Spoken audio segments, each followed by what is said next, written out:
안녕하세요.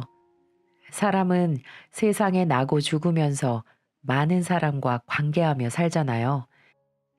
그걸 인연이라고도 하고 필연이라고도 말하죠. 저도 남편을 필연처럼 만났는데요. 이제 겨우 30대 중반을 향해 가고 있는 어린 나이지만 사람의 인연이라는 게 참 질기고 질긴 거라는 생각을 가끔 하곤 합니다. 같은 회사, 같은 부서에서 함께 일한 남편은 정말 제 타입이 아니었거든요. 멋이라곤 눈꽃만큼도 없는 그 사람은 성격도 무뚝뚝해서 서로 업무적인 얘기 외에는 말도 잘 섞지 않았습니다. 그런 사람에게 제 마음을 단숨에 빼앗긴 사건이 하나 있었어요. 여느 때처럼 사무실에서 일에 열중하고 있었는데요. 갑자기 날카로운 경보음이 울리는 게 아니겠어요? 놀란 사람들이 어리둥절해 하고 있는 사이 어디선가 희뿌연 연기가 사무실 안으로 스미는 거예요. 그 순간 누군가가 "불이야! 불이야!" 라고 외쳤고 당황한 사람들이 허둥대며 비상구 쪽으로 빠져나가기 시작했죠. 겁을 먹은 저도 대충 간단한 짐만 챙기고 사무실 바깥으로 나가려는데 높은 구두를 신은 바람에 발목을 접질리고 만 겁니다. 발목이 너무 아파서 저도 모르게 주저앉았는데 정신없이 빠져나가고 있는 사람들이 절 챙길 여력이 어디 있겠습니까? 마음속으로는 어서 나가야 한다고 생각하지만 몸이 좀처럼 움직여지지가 않는 겁니다. 바로 그 순간 누군가 절 번쩍 안고는 성큼성큼 사무실 바깥으로 나가는 게 아니겠어요? 무뚝뚝하고 멋대가리도 없는 그 사람, 바로 그 남자였어요. 다행히 사무실 화재는 전기 누전으로 생긴 해프닝 정도로 끝이 났지만 그 짧은 순간 제가 그 사람에게 얼마나 안도를 했는지 모르겠습니다. 그거 하나로 전 온통 마음을 빼앗기고 만 거였죠. 그때부터 그 남자가 어찌나 달라 보이던지 필요한 말만 하고 살가운 맛이 없는 태도는 괜스레 듬직해 보였고요. 셔츠 소매를 아무렇게나 걷은 모습은 남자다움으로 보였죠. 그래서 전 그 남자에게 처음으로 호감이라는 걸 느끼기 시작했어요. 대리님, 이거 한번 드셔보세요. 이게 뭐예요? 제가 자주 마시는 한방차인데요. 어제 보니까 대리님이 기침을 좀 하시는 것 같아서 제가 만들어 봤어요. 아, 그래요? 아무튼 고마워요, 소은 씨. 네, 그런데요, 대리님. 오늘 점심 같이 먹으면 안 돼요? 점심이요? 네, 점심 한번 사주세요. 그래요. 그럼 이따가 점심 같이 먹어요. 네, 감사합니다. 우린 그렇게 차도 마시고 점심도 하면서 조금씩 가까워졌고 서로에 대해서 좀 더 알아갈 수 있었어요. 그리고 우리 두 사람은 연인으로 발전했습니다. 이 사람이랑 연애를 하면서도 성실하고 듬직한 모습에 점점 빠져들더라고요. 낭만이랑은 거리가 멀었지만 행동 하나하나에 진심이 배어 있는 사람이었어요. 말 한마디도 허투루 하는 법이 없고 주어진 일에 최선을 다하는 책임감 있는 남자였죠.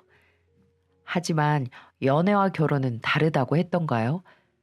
막상 결혼을 하려고 하니 여간 머리 아플 일이 많았습니다. 바로 결혼 준비하는 과정에서 시모라는 사람 때문에 정말 사람 미치고 팔짝 뛰겠더군요. 저희 집은 아버지가 중학교 때 교통사고로 돌아가시는 바람에 남편 없이 애를 둘이나 키워야 했던 엄마의 고된 인생이 시작되셨어요. 제 어렸을 때 기억만 더듬어 봐도 엄마는 하지 않은 일이 없을 정도로 열심히 사셨습니다. 식당에서 설거지 일은 기본이었고요.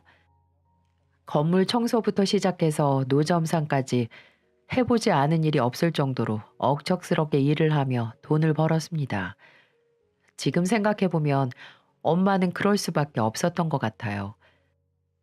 엄마의 손이 거칠어져야 저와 제 동생 입에 먹을 게 생겼고 엄마의 다리가 퉁퉁 부어야 철 모르는 자식들이 학교를 다녔으니까요. 그런 엄마의 희생 덕분에 저희 남매는 큰 부침 없이 잘 성장할 수 있었습니다. 나이를 먹으면 먹을수록 당시 엄마가 얼마나 힘들게 살았을지 짐작이 되더군요. 불식간에 남편을 잃었으니 얼마나 막막했을까요? 제 기억에도 아버지의 널따란 등이 생생히 남아있거든요. 그래서 그런지 남자친구의 듬직함이 더욱 매력적으로 느껴진 것 같네요. 엄마는 저희를 다 키워놓고 한 번 쓰러진 적이 있었습니다. 부엌에서 밥을 짓다가 의식을 잃어버렸는데요. 다행히 그 당시 제가 집에 있어서 곧장 병원으로 옮길 수 있었죠. 뇌출혈 진단을 받은 엄마는 생명에는 지장이 없었지만 치료 후에도 후유증을 안고 사셔야 했습니다. 저는 엄마가 거동이 불편해지고 말이 좀 어눌해지긴 했지만 곁에 계실 수 있다는 것만으로도 안도했어요.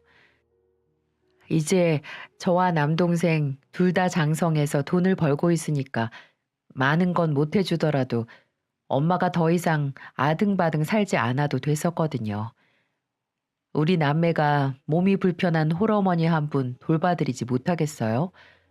그리고 엄마는 평소 너무나 알뜰하고 검소해서 돈도 모을 만큼 모아놓은 상태셨습니다. 그래서 왜 저렇게 일을 하시려고 하는지 처음에는 이해가 가질 않았어요. 엄마는 평생 고단하게 살아온 인생이 몸에 배어 있어서 그런지 좀처럼 집안에 가만히 계시질 못하는 겁니다. 어느 날부터 동네 산책을 다녀온다고 하더니 박스나 폐지 같은 걸 잔뜩 주워다가 모아놓는 게 아니겠어요? 박스를 정리하는 엄마의 모습을 보는데 저도 모르게 순간 화가 나는 거예요. 엄마, 이게 다 뭐야? 왜 폐지를 주워왔어? 왜긴, 이게 다 돈인데 그럼 그냥 버리고 오니? 걷기 운동하러 나왔다가 돈까지 벌면 좋지. 엄마가 이런 거 줍고 다니면 내가 욕먹는다는 거 몰라? 아픈 엄마를 바깥으로 내몰았다고 사람들이 욕한다니까. 욕하라면 하라지. 우리가 아니면 됐지 뭘 그래. 소은아, 엄마가 천천히 다니면서 쓰레기 봉투 값이나 벌려고 하는 거니까 너무 신경 쓰지 마라. 내가 좋아서 하는 일인데 뭐 어떠니? 아, 엄마는 진짜.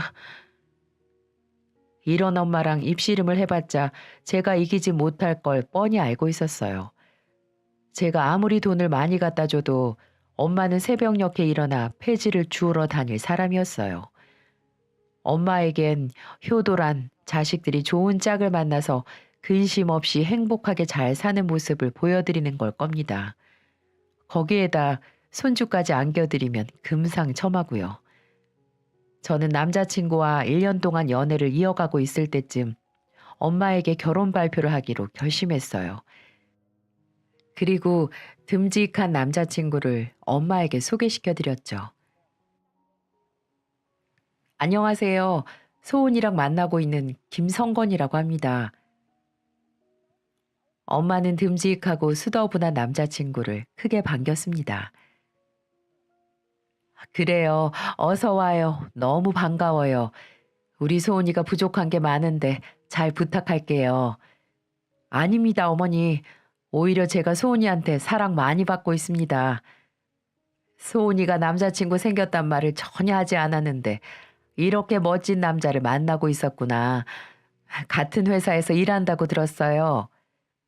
네, 맞습니다. 3년이나 함께 일을 했는데 이렇게 멋진 여자를 못 알아보고 있었어요.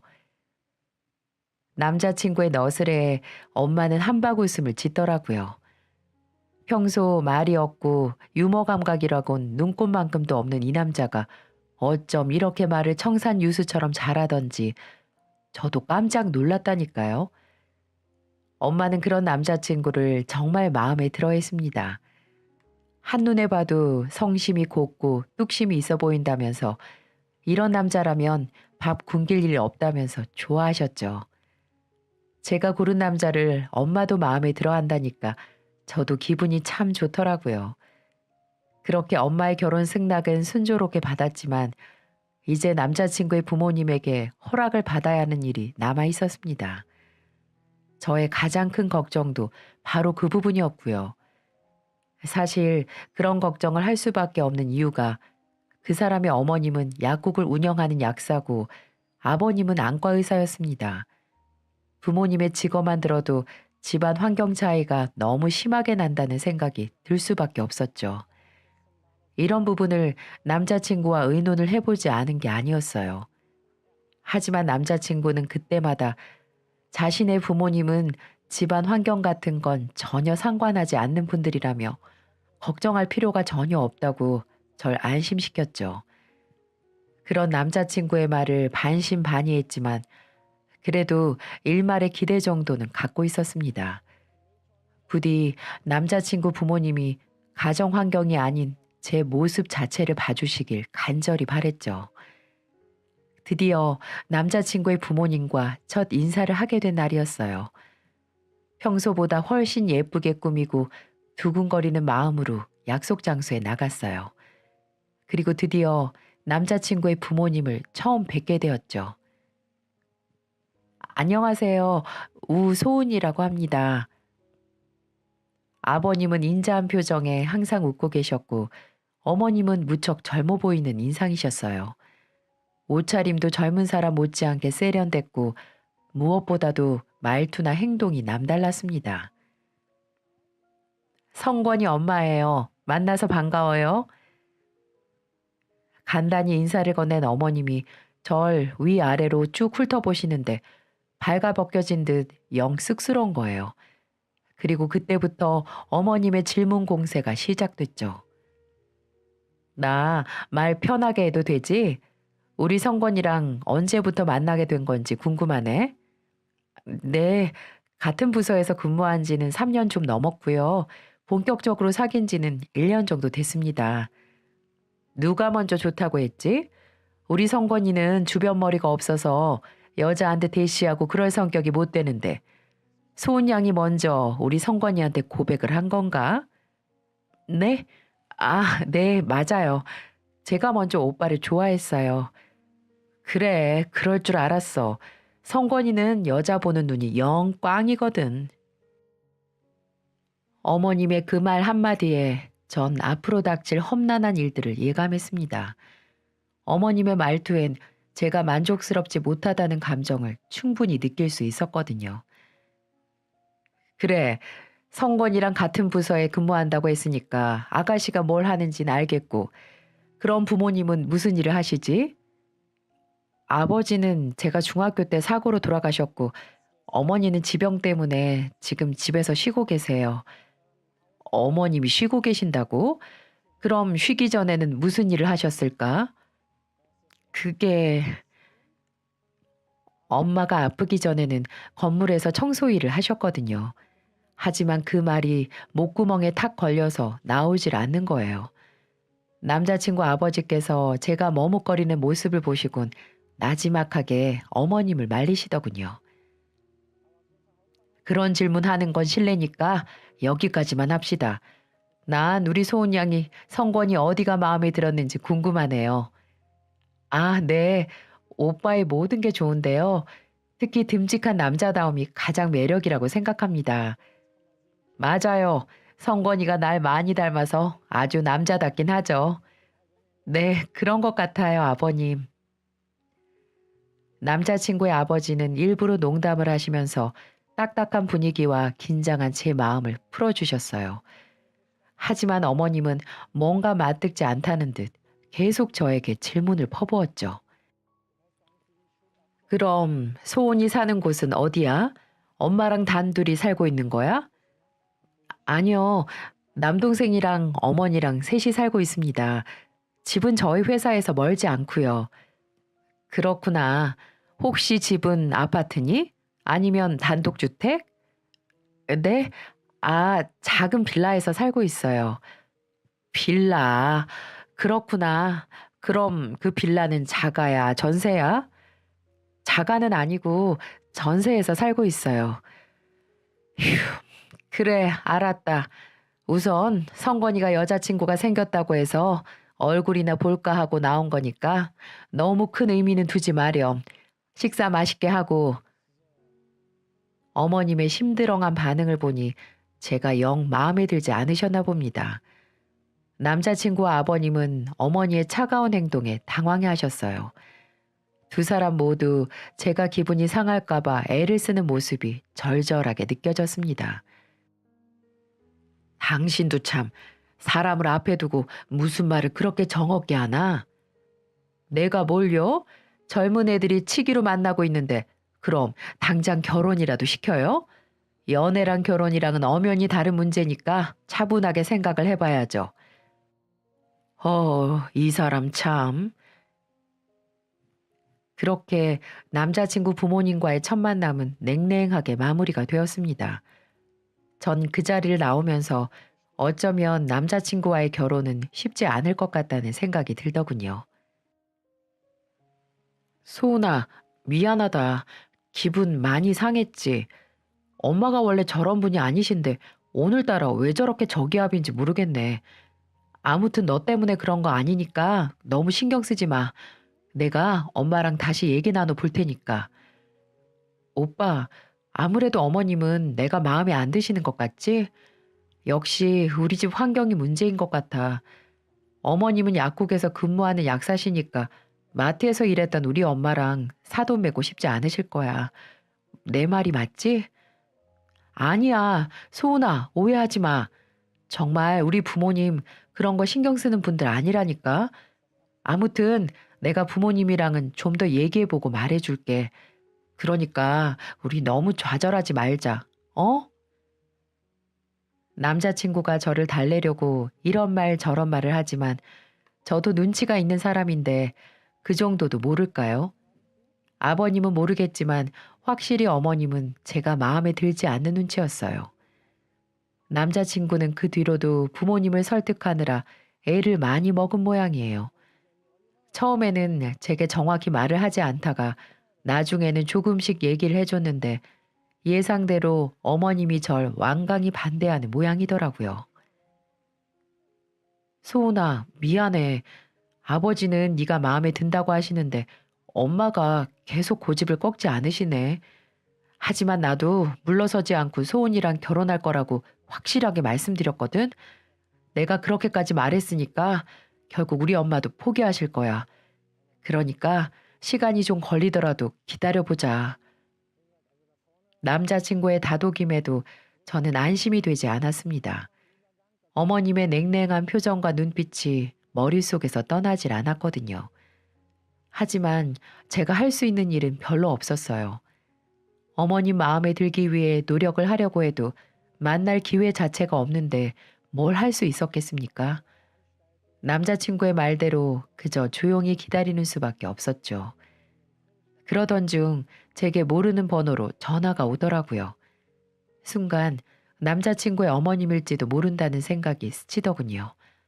저는 조심스레 전화를 받았어요. 여보세요?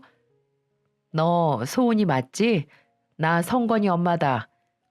아, 네, 어머님, 안녕하셨어요? 갑자기 전화해서 놀랬지? 다른 게 아니라 내가 너한테 긴히 할 말이 있어서 성건이 모르게 연락을 한 거야. 혹시 성건이한테 말하지 말고 나한테 시간 좀 내주겠니? 네, 알겠습니다. 무슨 말씀을 하실지 대충 짐작이 가더군요. 결혼을 반대하는 남자친구의 어머니가 몰래 저를 만나려고 한다면 그게 무슨 의미겠어요? 긴 고민 끝에 남자친구에게 말을 하지 않고 어머님을 만나기로 결심을 했죠. 이렇게 만나자고 해서 미안하다. 하지만 내 입장도 이해하지?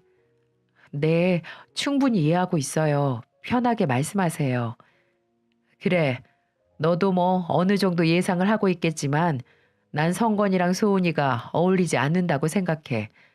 사실 두 사람이야 좋아하는 마음만 있으면 모든 게 해결된다고 생각하겠지. 하지만 결혼이라는 거 현실적인 문제를 고민하지 않을 수가 없어. 소은이네 집안에 사정이 있었다는 것도 이해하지만 우리 집안 문제도 생각하지 않을 수가 없잖니. 그래서 부탁을 좀 하려고 해. 소은이 네가 성건이랑 그만 만나고 헤어졌으면 좋겠다. 내가 아무리 말려도 성건이 놈 고집을 꺾을 수가 있어야지. 내 말 잘 알아들었지? 분명 소은이한테 어울리는 남자가 있을 거야. 역시나 예상대로였습니다. 어머님은 제게 남자친구와의 이별을 종용하기 위해서 따로 절 보자고 한 겁니다. 아무리 각오를 했어도 그런 말을 면전에서 들으니까 참 자존심이 상하더군요. 하지만 전 남자친구와 이런 식으로 헤어지고 싶진 않았습니다. 어머님, 죄송합니다만 저희 두 사람 미래에 대해서 충분히 고민하고 만난 거예요. 집안 차이 때문에 걱정하신다는 거 잘 압니다. 하지만 저희 어머니 그 어려운 환경 속에서도 훌륭하게 저희 남매 키우셨어요. 제겐 정말 자랑스러운 어머니세요. 그래서 더더욱 오빠랑 헤어질 수가 없습니다. 아마 오빠도 우리가 이런 식으로 헤어지길 바라진 않을 거예요. 어머님 뜻은 충분히 알아들었지만 저희 미래는 오빠랑 충분히 얘기 나눠보고 결정하겠습니다. 제가 그렇게 말씀드리자 어머니의 표정이 딱딱하게 굳어지더군요. 그러니까 내 말에는 따르지 못하겠다는 거네? 맞니? 네, 죄송하지만 오빠를 위해서도 그게 맞는 것 같아요. 헤어지더라도 당사자의 의지가 먼저니까요. 이런 식은 아닌 것 같습니다. 소은아, 나도 어릴 적에 어렵게 컸다. 그래서 없이 산다는 게 얼마나 고달픈지 잘 알고 있어. 그래서 네가 성건이한테 더 집착할 수도 있고. 하지만 자기 인생은 자기가 극복해야지. 남자 만나서 팔자 고치겠다는 생각은 잘못된 거야. 네? 어머니, 그게 아니에요. 팔자 고치고 싶은 마음에 오빠랑 결혼한다는 게 아니에요. 순수하게 오빠를 좋아하는 마음에 함께 하려는 거예요. 그게 다 똑같은 말이야. 소은이네는 찢어지게 가난하고 잘난 남자 만나서 잘 살게 된다면 결국 팔자를 고치는 것과 다름없잖니. 그게 의도를 했든 아니든 남들이 다 그렇게 생각을 한다는 거야. 네가 내 입장 한번 돼봐라. 아들을 가난한 집에 장가 보내고 싶어하는 부모가 세상 어딨니? 어머님, 말씀이 지나치시네요. 자꾸 팔자 말씀하시는데 요즘 세상에 집안 환경도 중요하다고 생각하지만 저 남들에게 손가락질 받고 자라지 않았습니다. 그리고 어머님처럼 남들이 부러워하는 약사는 아니시지만 그래도 주어진 환경에 최선 다해서 우리 남매를 키워주신 훌륭한 어머님 밑에서 자랐다고요. 그러니 집안 환경 운운하면서 저의 어머니 깎지 마세요. 그리고 저도 마찬가지고요. 저는 이렇게 말을 해버렸습니다. 최대한 예의를 갖추고 말씀드리려고 했지만 갈수록 말이 지나치시니 저란들 가만히 있을 수 있겠습니까? 저는 이 순간 이런 생각이 들더군요. 내가 굳이 저런 시어머니 밑에서 시집 생활을 해야 되나 이런 생각 말이죠. 요즘 세상에 저런 시어머니가 있다는 자체도 놀라운 사실이었어요. 그래서 저는 어머니랑 헤어지고 난 후 오빠에게 분풀이를 하게 되었죠. 어머님이 따로 만나자고 해서 만났다. 이렇게 저렇게 말씀을 하시더라. 난 싫다고 분명히 의사표시를 했다. 오빠는 어떻게 할 거냐? 차라리 숨기는 것 없이 모든 걸 오픈하는 편이 서로를 위한 일이라고 생각했습니다. 제 말을 가만히 듣고 있던 남자친구의 안색이 어두워지더라고요. 어쩌면 엄마가 그럴지도 모른다고 생각했는데 정말 널 만났구나. 차라리 만나기 전에 나한테 얘기를 하지 그랬어. 그랬다면 네가 상처를 덜 받았을 텐데. 나 아니야. 난 괜찮아, 오빠. 하지만 어머니가 쉽게 허락을 해주시진 않을 것 같다는 건 확실해. 오빠는 어떻게 했으면 좋겠어? 난 너랑 결혼하겠다는 생각 변함없어, 소은아. 엄마 얼굴 안 보고 살아도 꼭 너랑 결혼할 거야. 그러니까 너도 변하지 마. 오빠. 남자친구가 제게 믿음을 주면 줄수록 마음이 아픈 건 왜일까요? 우리 두 사람 이렇게 사랑하고 서로만 바라보고 있는데 더 이상 뭐가 필요하겠습니까? 하지만 반대에 부딪힌 저희 두 사람의 현실은 그렇게 녹록지가 않더군요. 저희를 떼어놓으려는 어머님의 방해 공작은 점점 더 노골적으로 변했습니다. 그 뒤로도 어머님은 절 설득하기 위해 몇 번 더 찾아오셨는데요. 소은아, 나 분명히 말하는데 절대 이 결혼 허락할 수 없다. 어제는 성권이가 너랑 살겠다면서 짐까지 싸더구나. 너 하나 때문에 우리 집안 꼴이 엉망이 됐어. 잘 지내던 모자 사이 갈라놨는데 내가 널 어떻게 며느리로 들이니? 어머님, 죄송해요. 하지만 전 오빠와 결혼하겠다는 마음 변치 않을 겁니다. 아무리 어머님이 반대하셔도 이미 저희는 결정 지었어요. 아니, 얘가 왜 이렇게 고집을 부려? 고집을 부릴 게 있고 부리지 말아야 할 게 있는 거지. 너, 어른이 이렇게까지 얘기하는데 계속 이럴 거니? 저희가 알아서 할게요. 얼굴이 시뻘겋게 달아오른 어머님은 어깨까지 들썩이는 겁니다. 그러다가 테이블 위에 놓인 물컵을 짚더니 제 얼굴을 향해 와락 물을 뿌리는 게 아니겠어요? 어머, 어머니. 그래, 누가 이기나 어디 한번 두고 보자. 내가 혀 깨물고 죽는 한이 있더라도 너 같은 애 며느리로 들이나 봐라. 지금 뭐 하시는 짓이세요?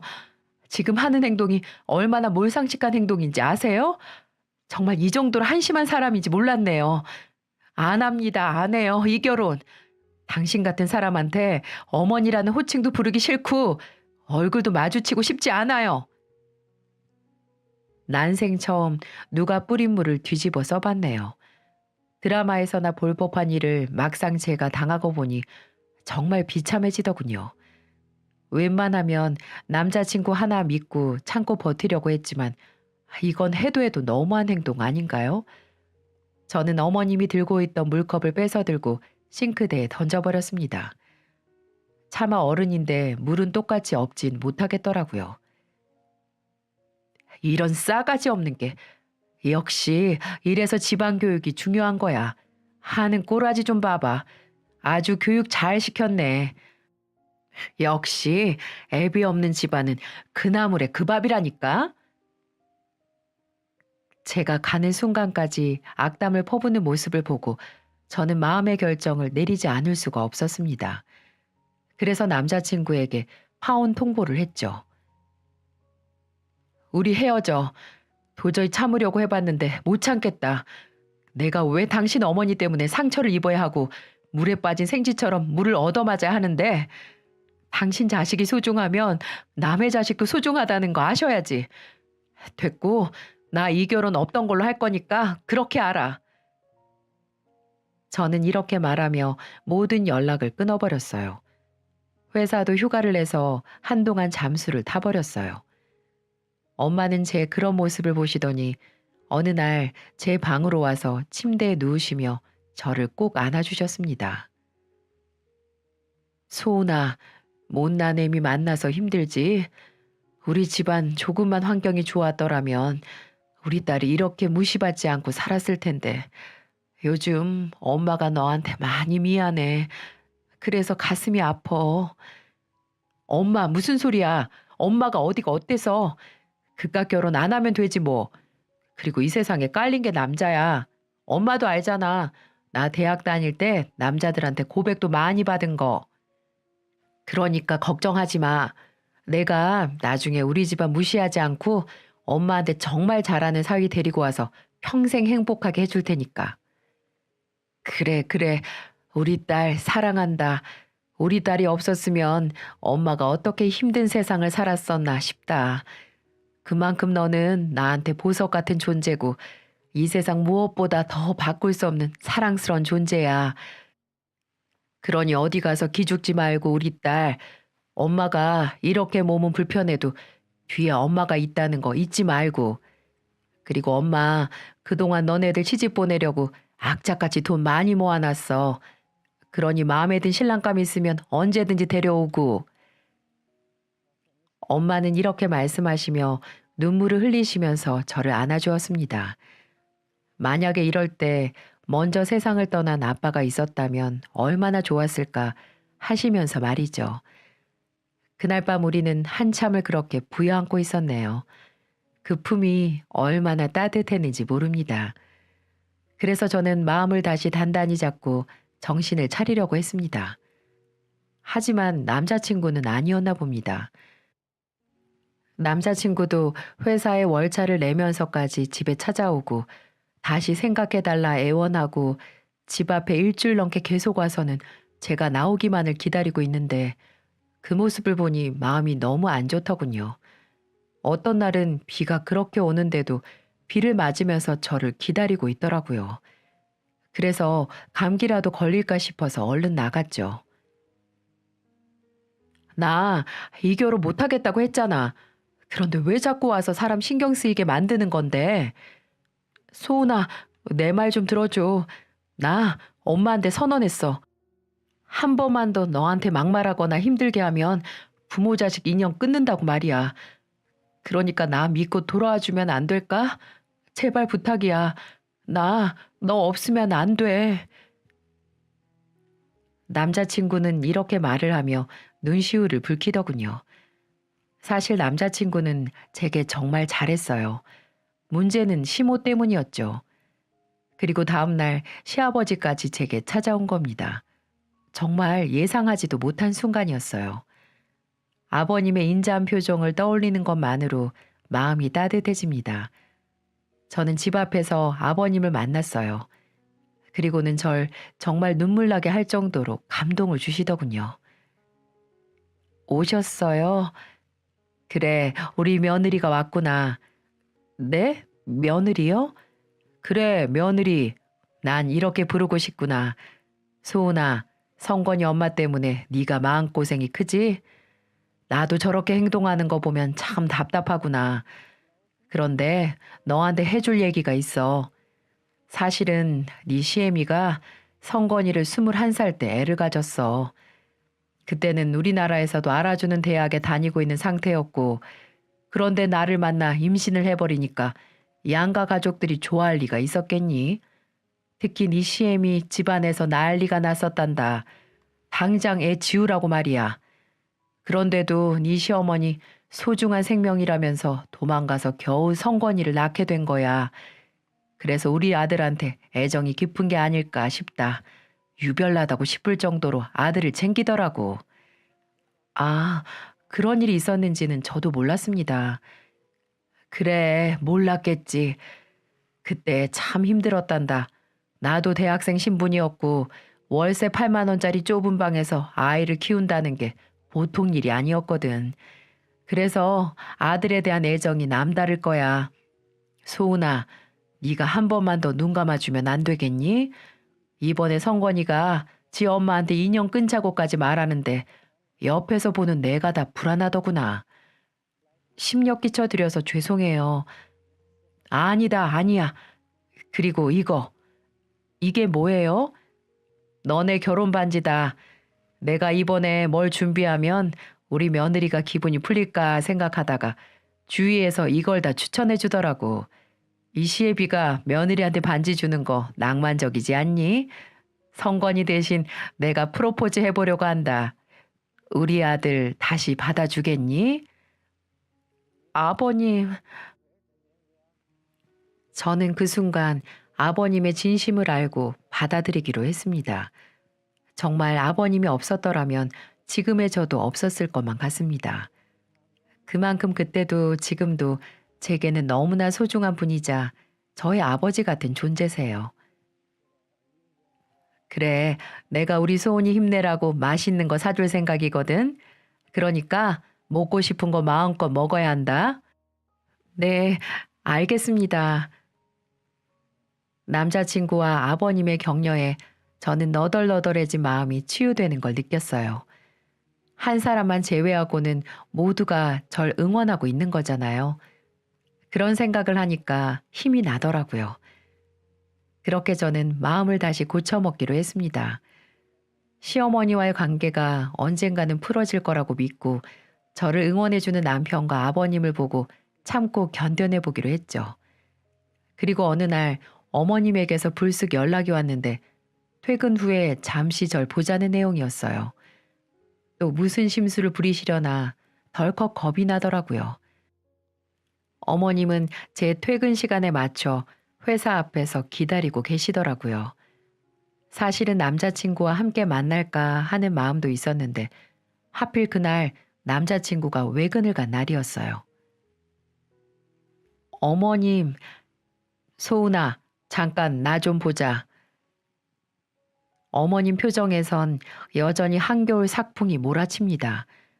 그리고 저를 차 조수석에 앉히고는 어디론가 차를 모시더라고요.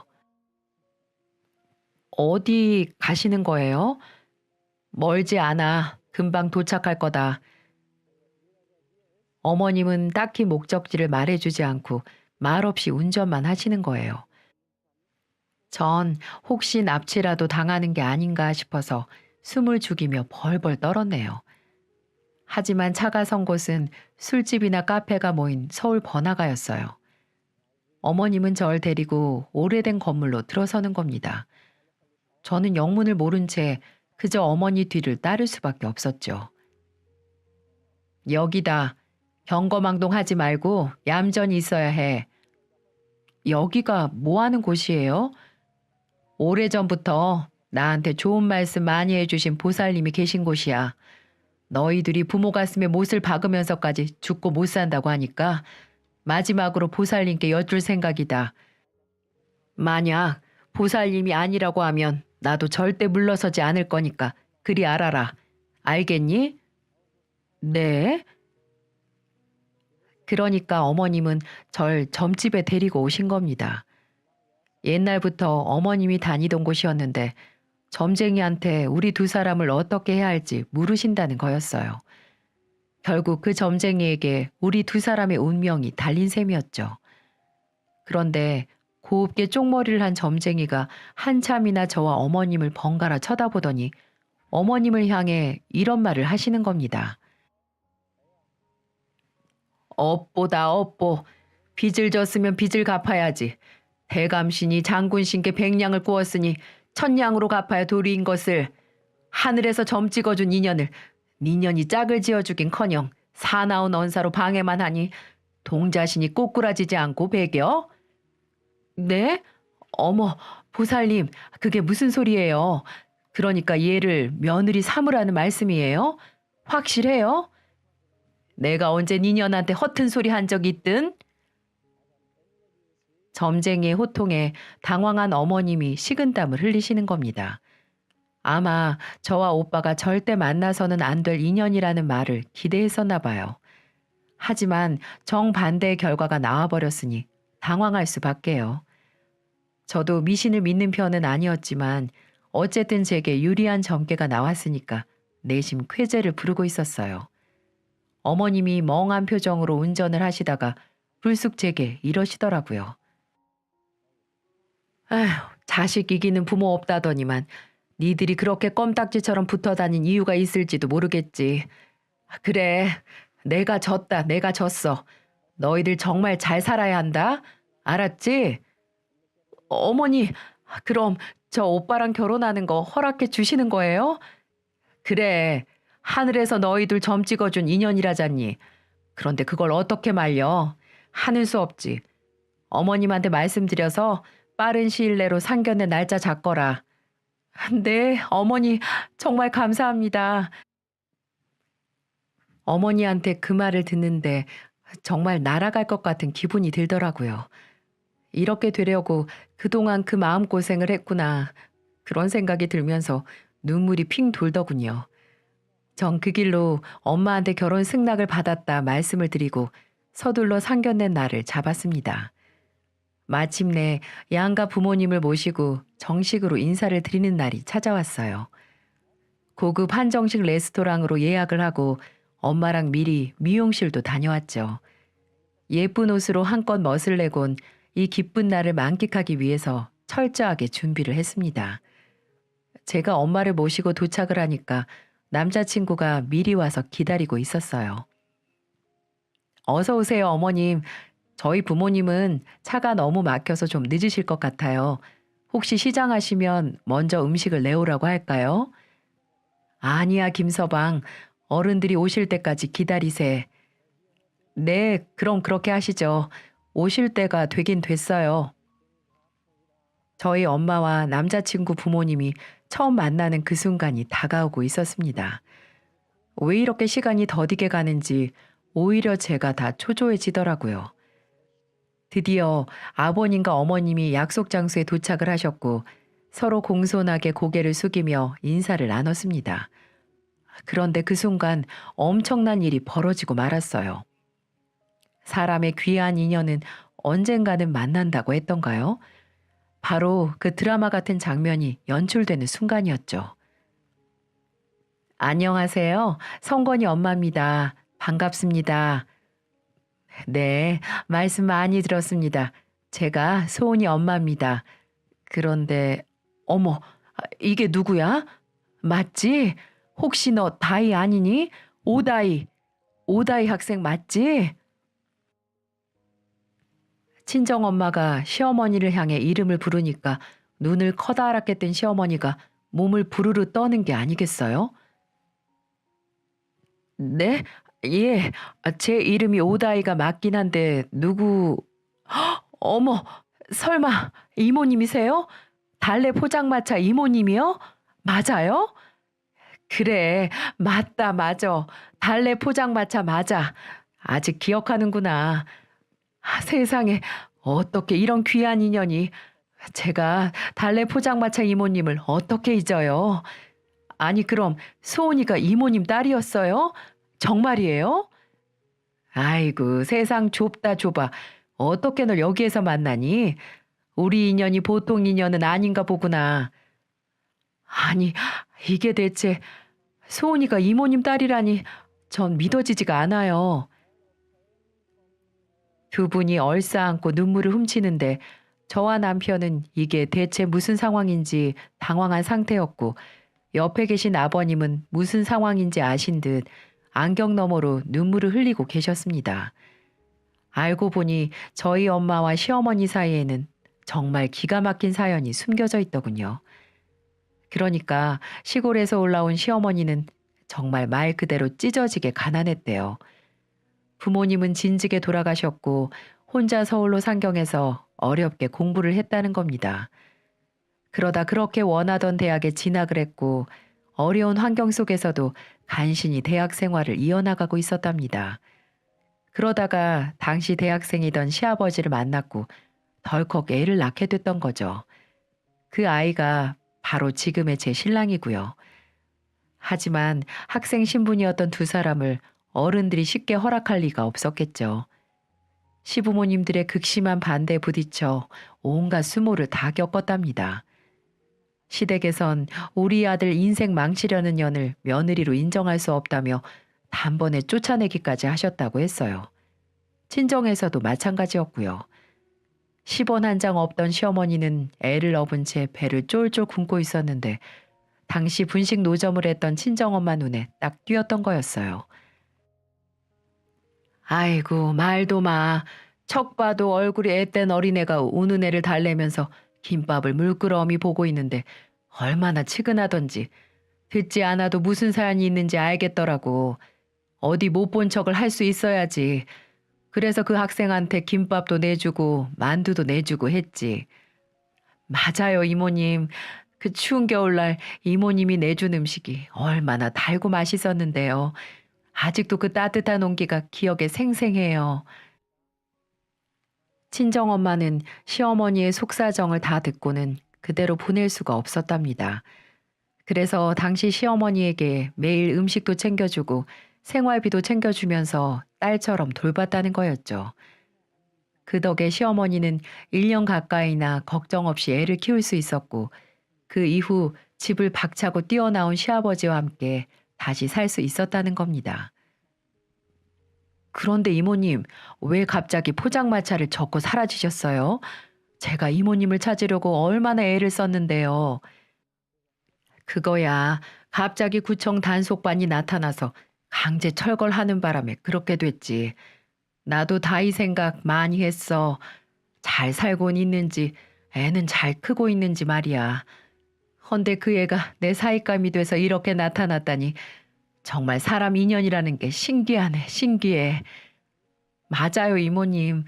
저 이모님 아니었다면 아마 지금쯤 이 세상에 없었을지도 몰라요. 사실 그 당시 너무 힘들고 괴로워서 몹쓸 생각도 많이 했거든요.